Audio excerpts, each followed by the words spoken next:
Hey guys, welcome to HardReset.Info channel. Today I want to show you how to take long screenshot on your Samsung Galaxy S24 FE.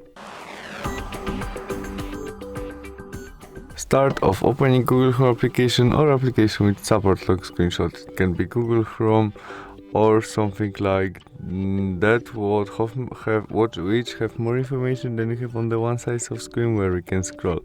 Where we are on it, we press volume down and power key together at the same time and push this first button, and when we push it, it is scrolling and adding more information to our screenshot and creating our long screenshot. When we have all we need, we stop push it, and that's all. We have our long screenshot which is saved in our gallery.